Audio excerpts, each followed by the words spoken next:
நேயர்களுக்கு வணக்கம். கும்பராசி நேயர்கள் அனைவருக்கும் பங்குனி மாதத்திற்கான ஏஞ்சல்ஸ் தரும் செய்தி என்ன அப்படிங்கிறத பார்க்கலாம். உங்கள் ஃப்ரெண்ட்ஸ், ரிலேட்டிவ்ஸ் எல்லாத்துக்குமே ஃபார்வர்ட் பண்ணுங்கள். புதுசாக பார்க்குறவங்க மறக்காமல் சப்ஸ்கிரைப் பண்ணிட்டு பாருங்க. Do not blame other people for your problems. Be responsible for your actions.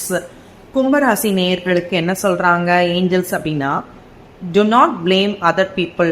நமக்கு நம்ம பிரச்சனை ஏதாவது நமக்கு வந்தால் நம்ம என்ன சொல்லுவோம், இவங்களால தான் இந்த பிரச்சனை, அவங்களால தான் இந்த பிரச்சனை, இல்லாட்டி நான் சரியாக செஞ்சுருப்பேன். நம்ம காரணம் தேடுவோம், இதனால தான் இது நடந்தது அப்படின்லாம் சொல்லுவோம். அப்போது அது கிடையாது. Be responsible for your action. நம்மளுடைய செயலுக்கு நம்ம தான் முழு பொறுப்பு. நம்ம அடுத்தவங்களை காரணம் சொல்ல வேண்டாம். Do not blame other people for your problems. உன்னுடைய ப்ராப்ளம் என்ன அப்படிங்கிறத நீங்கள் யோசித்து பார்த்து, அதை பகுத்தறிஞ்சு பார்த்து, அதை ஆராய்ச்சி பண்ணி, அதனுடைய வேர் வரைக்கும் போய் பார்த்து, அதை பிரித்து பார்த்து, அதை யோசித்து அதை சரி பண்ணக்கூடிய திறமை கும்பராசி நேயர்களுக்கு இருக்குது. அதெல்லாம் விட்டுட்டு இவங்க தான் காரணம், அவங்க தான் காரணம், அதனால தான் என்னால் இதை செய்ய முடியல இந்த செயலை அப்படின்னு நம்மளுடைய ஆக்ஷனுக்கு, நம்மளுடைய செயலுக்கு அடுத்தவங்கள காரணம் காமிக்கிறது அவ்வளோ நல்லது இல்லை அப்படின்னு சொல்கிறாங்க. அப்போது do not blame other people for your problems. Be responsible for your action.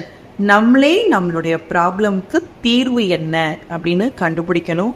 அடுத்தவங்களை போன சொல்லக்கூடாது, நம்ம அடுத்தவங்களை ப்ளேம் பண்ணக்கூடாது. மேலும் ஒவ்வொரு பௌர்ணமி தோறும் நம்ம தியானம் பண்ணுறோம். கும்பராசி நேயர்கள் அனைவரும் கே அப்படின்னு டைப் பண்ணுங்க. ஒவ்வொருத்தரும் தியானம் பண்ணுறது ரொம்ப ரொம்ப அவசியம். இந்த பிரபஞ்சம் முழுக்க தியானம் பண்ணும்போது நல்ல அலைவரிசையில் போய் நம்ம என்ன பண்ண முடியும், அதில் சிங்க் ஆக முடியும். அப்போது ஒவ்வொருத்தரும் தியானம் பண்ணும்போது நமக்குள்ளே இருக்கக்கூடிய நினைவாற்றல், ஞாபக சக்தி, ஞாபக மறதிலாம் போய் ஞாபக சக்தி அதிகரிக்கும். நமக்கு இன்ட்யூஷன், கடவுளுக்கும் நமக்கும் இருக்கக்கூடிய தொடர்பு அதிகரிக்கும். நமக்கு நல்ல உடல் ஆரோக்கியம், மன ஆரோக்கியம், அன்பு, சந்தோஷம், கருணை, சகிப்புத்தன்மை, அன்பு எல்லாமே அதிகரிக்கும். நமக்கு ஒரு கோபம் இருந்தால் கூட கோபமும் அதிகமாகும். அந்த கோபம் எப்படி நம்ம தவிர்க்கணும், எப்படி நமக்கு குறைக்க முடியும், எப்படி நமக்கு சகிப்புத்தன்மை வரும் அப்படின்னா, நமக்குள்ள இருக்கக்கூடிய வேண்டாத குணங்கள் கடவுளுடைய சக்தி நம்ம மேலே படும்போது, அது சிதறடிக்கும் போது நமக்கு அதெல்லாம் கிடைக்கும். அப்போது இதுக்கு ஒவ்வொருத்தரும் 18 வயசுக்கு மேலே இருக்கக்கூடிய ஒவ்வொருத்தரும் தியானம் பண்ணுறது ரொம்ப ரொம்ப முக்கியம்.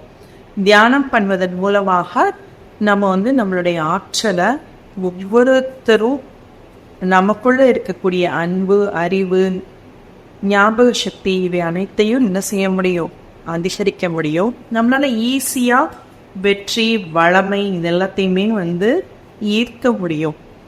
எல்லாமே எனர்ஜி. அப்போது சக்ஸஸ், ஜாய், ஹாப்பினஸ் இது எல்லாமே தானாகவே தேடி வரும். அதுக்காக தானே நம்ம ஆசாசியாக வாழ்கிறோம். ஸோ எல்லாருமே தியானம் பண்ணுவோம். குருவோடையும் ஏஞ்சல்ஸோடைய அருளையும் நமக்கு கிடைக்கட்டும். தேங்க்யூ.